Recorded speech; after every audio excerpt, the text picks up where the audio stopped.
Hello, my lovely people of the languages.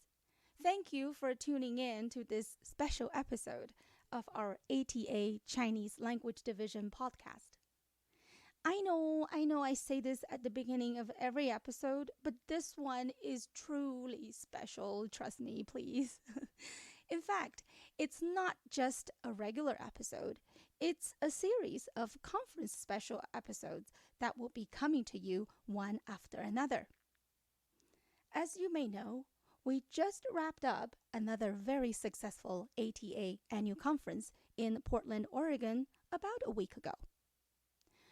And since a lot of us were there, I was thinking, all of our episodes were recorded remotely, and why don't we try something different and recording some episodes in person this time? So Rony and I did a bit of dividing and conquering. I went to chat with Tianlu Redman and Li Ming Paos about leadership, while Rony caught up with two veteran language professionals, our longtime CLD members and regular conference attendees, Jack Xu and Aaron Habenstreit. They discussed the insights into the TNI profession, best practices from their unique perspectives, and key takeaways from the latest ATA conference. You've probably heard the saying, strike the iron while it is still hot. I believe you should also drink the metaphorical chicken soup while it is still hot. While we are still savoring the morale-boosting conference experience and feeling pumped, may these episodes inspire you to take action, whether it be honing your language skills, giving leadership and volunteering a try, preparing for the ATA certification exam, or crafting a proposal for the next ATA annual conference. So, without further ado, here's Rony and Jack.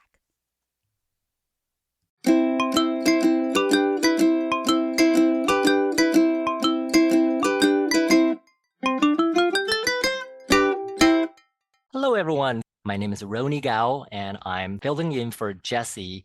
This is a bit of a special episode because we are recording it live in Portland, Oregon, where the ATA 65 annual conference is happening.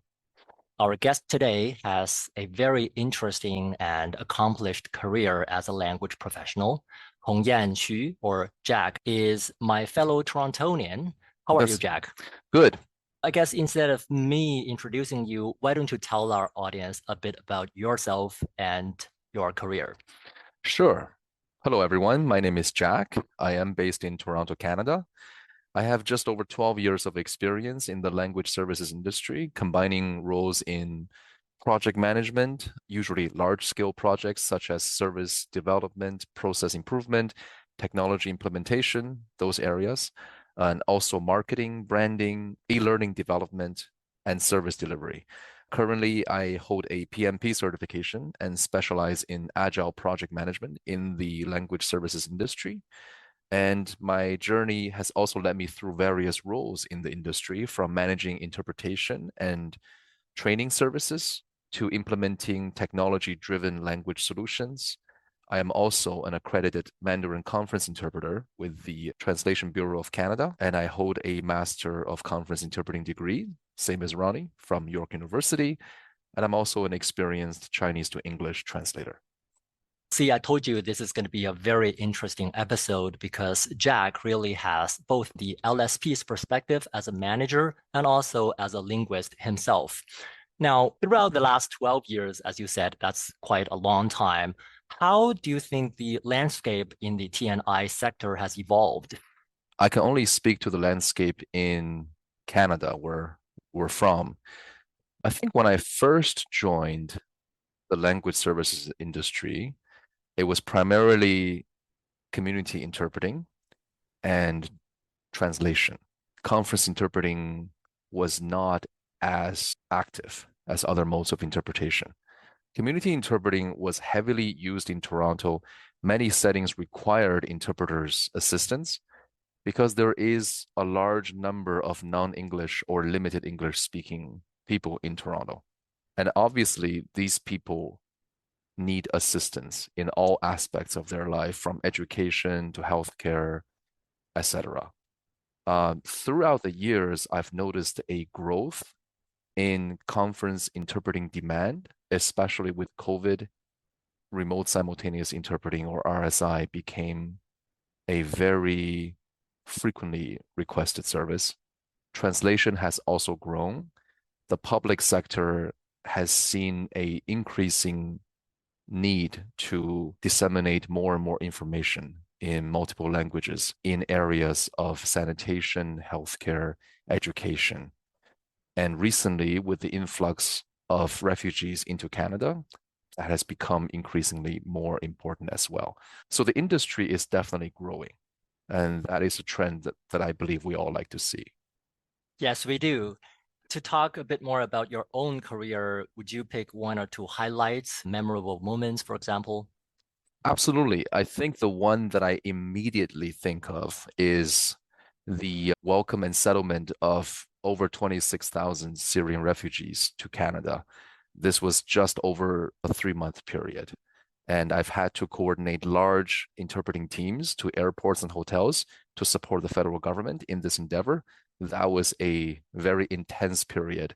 And I was very happy that we've pretty much had 0 instances of interpreters being late or absent to these events. And one large Arabic interpreting team even had to spend December 31st, like New Year's countdown at the airport. That was amazing. And I brought them dessert afterwards. Highlights of my personal career includes being the interpreter for the Canadian Broadcast Corporation for the Beijing Winter Olympic Games, as well as having my poetry translation displayed at the Royal Ontario Museum.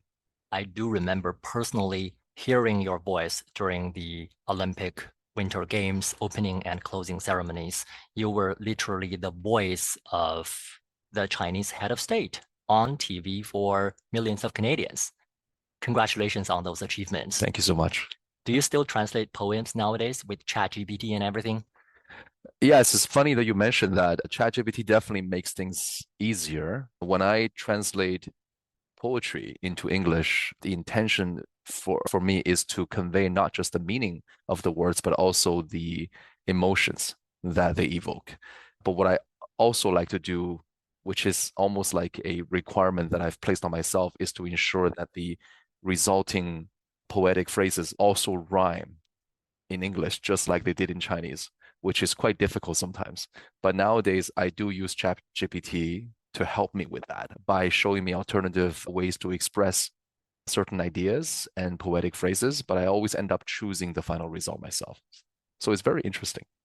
That is indeed very interesting, and perhaps in the show notes of our episode, we'll include a link to some of your work, the Chinese poetry that you had translated and were displayed publicly. Sure. Jack, next, I would like you to draw a comparison between your managerial role for an LSP and your personal experience from the linguist side of things as a freelancer.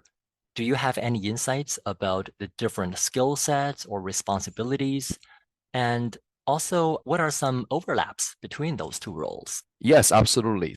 In my managerial role in a mid-sized language solutions company called MCIS Language Solutions, my background as a T&I professional has been very, very helpful.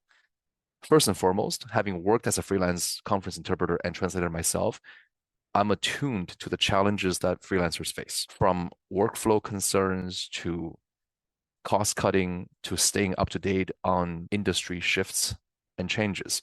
So this firsthand knowledge I had as a T&I professional myself really allowed me to advocate for freelancers effectively within the company, essentially bridging the gap between freelancers' needs and our operational goals.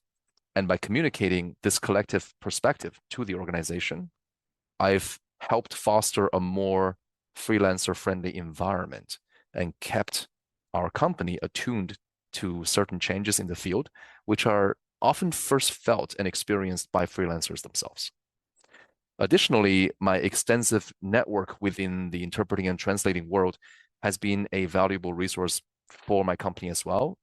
I've been able to draw on these connections to secure resources for unique and specialized requests, especially when specific language pairings or skill sets were really hard to secure within our existing freelancer pool.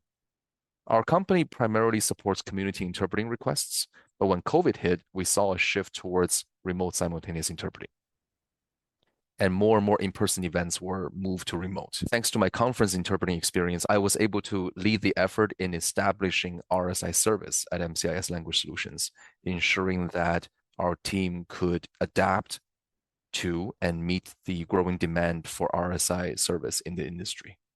I'm sure a lot of our listeners would be interested in the transition that you have made or you are currently making between those two hats. Any advice to anyone who potentially might consider such a transition for themselves? Yes, I believe that any T&I professional would greatly benefit from applying their existing freelance experience if they wish to work in a full-time role in a language services provider company. Freelance work cultivates valuable skills, right? Such as adaptability, client management, and an acute awareness of market shifts, all of which are essential in managerial positions or in-house positions at an LSP. T&I professionals bring a unique perspective, having first-hand insight into the needs and expectations of freelancers, and this can drive meaningful improvements in how LSPs operate.